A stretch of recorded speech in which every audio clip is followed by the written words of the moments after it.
Salut tout le monde, comment allez-vous? Moi ça va super. Aujourd'hui, deuxième vidéo des choix que vous aurez à faire. C'est de la pâtisserie tout simplement.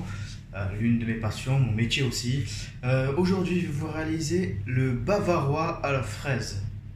Donc sous forme d'un fraisier. En fait, je vais faire le physique d'un fraisier, mais la recette du bavarois. Donc vous allez très vite comprendre. Alors bavarois, qu'est-ce que c'est? Le bavarois, c'est de la crème liquide qu'on monte en chantilly, mélangée avec un coulis de fraises de fraises ou tout autre fruit et avec de la gélatine pour que ça fige un peu. Donc c'est léger, mais en même temps c'est gras. C'est pas très, on va dire c'est calorique, mais c'est léger. Ça passe tranquille dans le corps, quoi. Donc la vidéo sera partagée en plusieurs étapes. Alors la première étape, on va faire la génoise. Pendant que la génoise cuira, donc la génoise c'est le biscuit qu'il y aura en dessous du gâteau. Pendant que la génoise cuira au four, on s'attaquera au coulis. Le coulis, je l'ai déjà fait, je l'ai déjà acheté prêt comme ça. Et sinon, vous pouvez j'en viendrai en même temps. Voilà, vous pouvez le faire maison, il n'y a pas de souci. Et la troisième étape, on fera le montage. Là où je ferai le coulis, je ferai la crème avec la chantilly et la gelée pour aller au-dessus. Et la troisième étape, le montage, tout simple. Par contre, il va falloir du temps de repos, donc prévoyez de le faire soit la veille ou soit le matin pour le soir, quoi. Ne faites pas à la dernière minute, vous pourrez pas. Alors, je vais faire. On va commencer par la première étape, allez. Alors, la première étape, voici les ingrédients. On a besoin pour faire la génoise donc de 6 œufs. Bon, là j'en ai plus, hein, j'avais pas envie de les sortir de la boîte et que ça trimballe partout. 200 g de farine et 200 g de sucre et un demi-sachet de levure. Voilà, il est entier, je le partagerai. Faut pas être bête, hein. Donc là, en gros, je vais faire la recette pour un gâteau de 8 à 10 personnes. Après, ça sera à vous d'arranger selon combien vous voulez en faire. Genre, si vous voulez faire un petit gâteau, vous ferez 100 g de farine, 100 g de sucre et du coup 3 œufs. Donc voilà. Donc, première étape, on va commencer pour faire la génoise à casser les œufs dans le saladier, les 6. Comme je l'ai dit, si vous voulez faire la même taille, la même recette que moi. Hop. Hop, avec ces 6 œufs, on va y ajouter le sucre. Sucre en poudre, hein, je précise. Et à l'aide d'un batteur, on va battre tout ça jusqu'à ce que ça devienne bien blanc.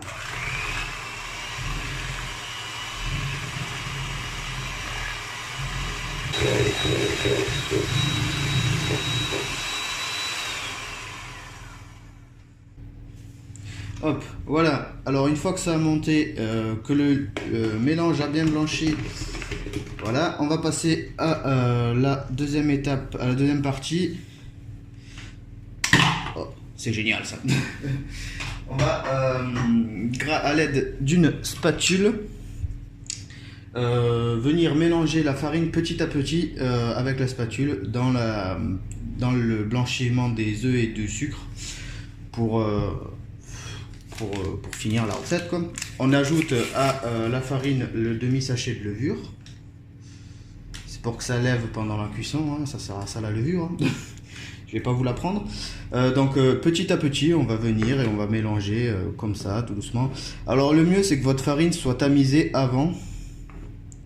Comme ça, ça évitera les grumeaux et les grumeaux, quoi. Allez, et vous faites ça jusqu'à avoir fini totalement la farine que vous avez dans le pot.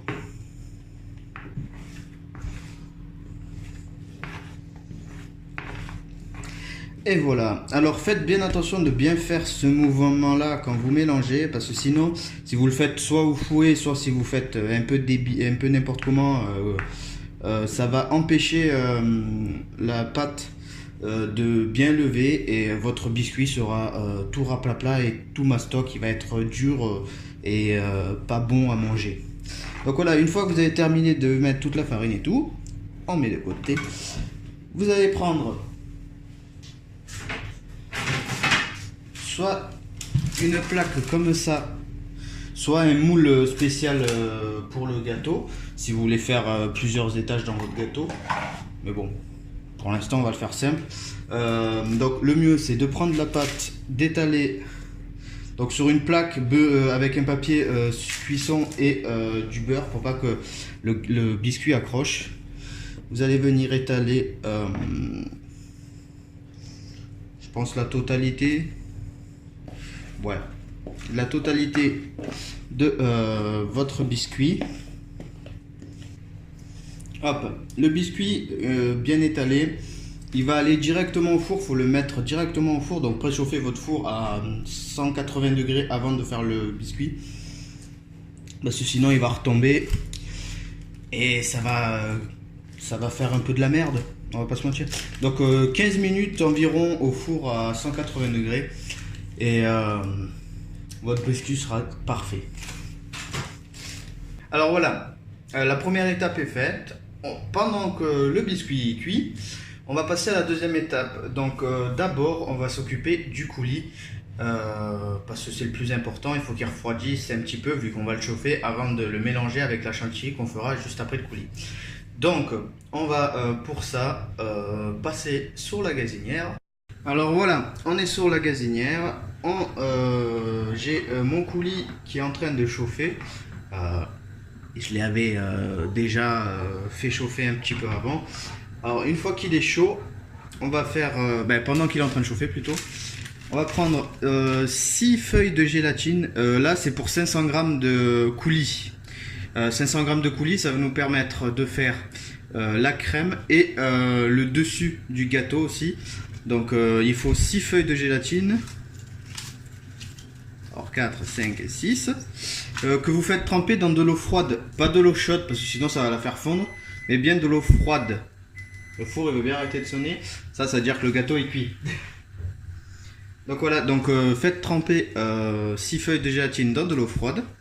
Voilà, ça laisse le temps au coulis de bien chauffer. De bien décongeler si vous l'avez acheté le coulis déjà tout prêt. Ou le temps de bien faire son jus si vous le faites frais. Faut pas le laisser cramer non plus en dessous de la casserole, c'est pour ça que je le mets à petit feu. Voilà, mon coulis est chaud, mes feuilles de gélatine ont fini de tremper. Je les essore bien. Alors une fois détrempé et une fois trempé, ça devient ça. On les essore bien parce qu'on ne veut pas rajouter d'eau dans la casserole. Donc on vient et on les fait fondre, on les mélange à ça et on attend qu'elles fondent. On remue jusqu'à temps qu'elles soient bien fondues. Là pareil, votre coulis est chaud donc ça va vite à fondre. Mais il faut bien imprégner parce que si vous laissez un petit morceau, après quand ça refroidit, ça vous fait des petits morceaux de gélatine comme ça, c'est pas trop bon.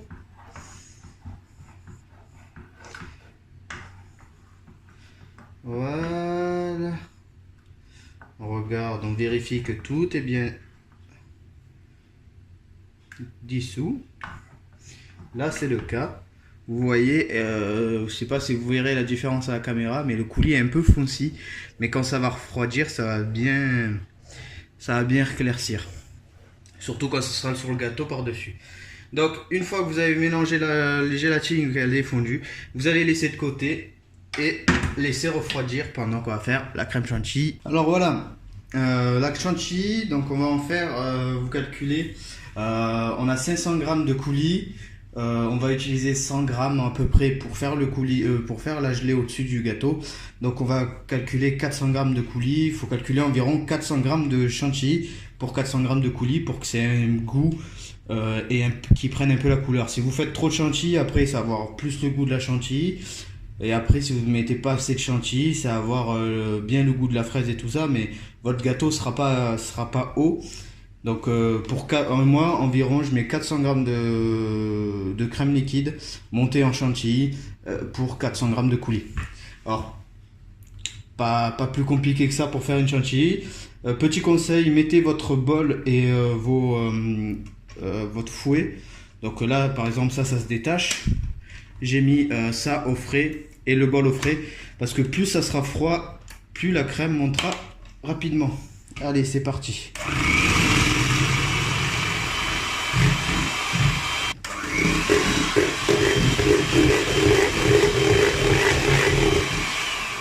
Alors quand on arrive à la moitié, on va dire, du montage de la chantilly,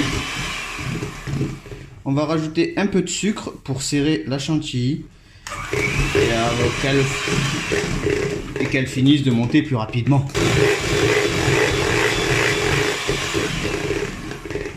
Et voilà, la crème chantilly est montée.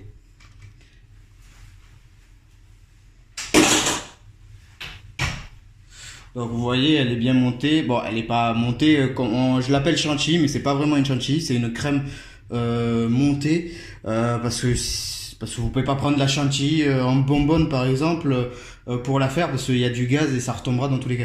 Mais voilà, la crème est montée pratiquement en chantilly. Faut pas la faire chantilly parce que après quand vous allez incorporer le truc, ça va retomber dans tous les cas. Donc ça sert à rien de vous emmerder à la faire en chantilly. Donc voilà, donc le temps que le coulis refroidisse et tout ça, on va placer la chantilly dans le frigo pour que ça prenne et que ça reste comme ça. Alors là, maintenant que notre coulis est froid, a refroidi, il n'est pas entièrement froid, mais il n'est pas trop chaud. Il faut pas qu'il soit trop chaud en fait pour pas faire retomber la crème on va dire trop retomber. Là, s'il est tiède, ça va être parfait. Notre crème est bien montée. Alors on va pas tout ajouter, on va ajouter 3/4 de notre coulis de fraises à la chantilly. Parce que le reste, on va en avoir besoin pour faire le dessus du gâteau. Pour être sûr qu'il y a assez de goût de coulis de fraises, vous goûtez. Parce que ça a beau avoir la couleur. Là, c'est parfait. Ça a beau avoir la couleur, c'est pas pour ça que le goût y est. Donc, voilà, je préconise de goûter quand même, voir si c'est à votre convenance, si ça suffit, si vous voulez en rajouter un petit peu. Et si vous avez vous pouvez même rajouter du colorant rouge pour que ce soit bien rouge. Mais moi j'en ai pas et franchement j'aime pas quand c'est coloré, c'est pas naturel. Je préfère que ça soit comme ça. Voilà, donc notre crème bavaroise est prête. Voilà, durant ces petites péripéties avec la crème liquide, la crème chantilly et le coulis, le gâteau a eu le temps de cuire, regardez comme il est beau. C'est parfait, c'est nickel. Donc maintenant qu'on a fini, on va passer au montage. Pour le montage, rien de plus simple. On va d'abord s'occuper des fraises. Et après, on s'occupera du gâteau et tout ça. Regardez comme il est beau. Oh là là, il est magnifique. Alors, pour les fraises, rien de plus simple. Ça va être pour faire le contour de mon cercle à gâteau. Pour que ça sorte un peu, si vous voyez, le style des fraisiers. Donc rien de plus simple, on va enlever la queue des fraises et on va les couper en tranchettes comme ça pour faire tout le tour de mon cercle à gâteau. Alors pour le montage, rien de plus simple, je vais utiliser un morceau de ce papier là, ça s'appelle du rhodoïde, pour mettre tout autour de mon cercle. Hop.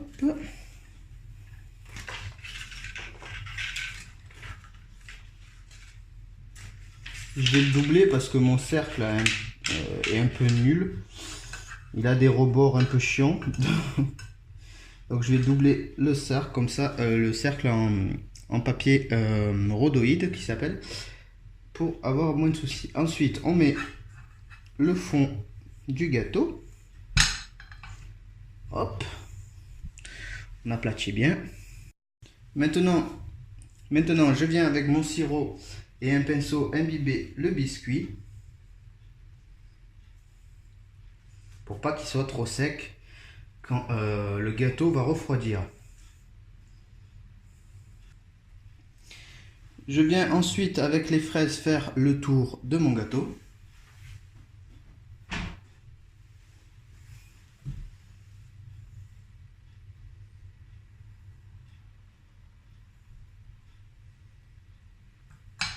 Voilà, une fois que vous avez fait le tour de votre gâteau avec les fraises, vous allez mettre la crème.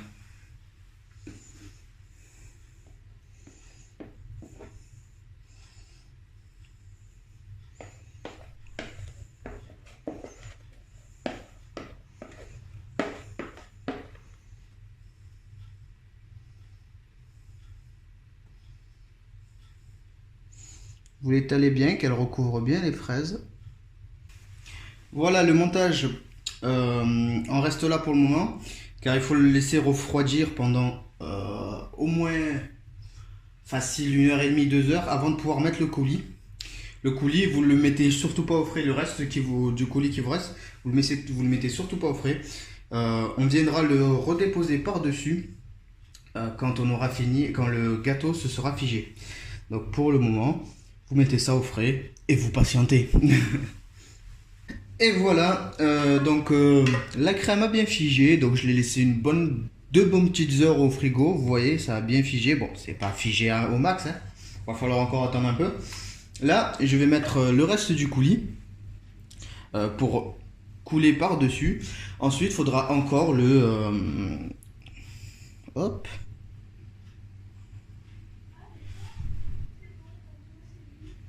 Hop. Si ça déborde, c'est pas grave, hein, le moule, il est là pour prendre les salissures. On nettoiera tout ça après. Et voilà. Maintenant que c'est comme ça, on va nettoyer le plus gros des côtés pour pas qu'on en mette partout dans le frigo. Et il faudra le relaisser figer pendant encore une bonne petite heure. Seulement ensuite, vous pourrez faire le déco au-dessus. Donc la déco au-dessus, c'est comme vous voulez. Vous pouvez mettre des fraises, des petites décos que vous avez achetées au magasin. Ou si vous savez faire des trucs en pâte d'amande, comme j'ai fait là, c'est une petite fleur. Vous pouvez faire ce que vous voulez pour la déco. Donc je vais laisser comme ça. Je vais laisser figer. Et je vous mettrai la photo en fin de vidéo du résultat du gâteau. En espérant qu'en le démoulant, il n'y ait pas de problème. Bon, sur ce, on va passer sur mon visage quand même, ça va peut-être mieux. Sur ce, j'espère que cette vidéo vous aura plu. Donc c'est la deuxième de la semaine. Désolé pour le son si c'est pas comme d'habitude, c'est que j'ai pas le micro adapté pour aller dans la cuisine. Mon ordi c'est un PC fixe, je peux pas le porter comme ça. Donc je vais voir pour acheter un micro cravate qui marche, parce que celui que j'ai acheté c'était de la merde. Comme ça, si je continue dans les vidéos cuisine, j'aurai un son de meilleure qualité. Mais voilà, si ça vous a plu, si ce style de vidéo vous plaît, n'hésitez pas à me le dire dans les commentaires, à vous abonner à ma chaîne si c'est pas déjà fait. Et sur ce, je vous dis ciao.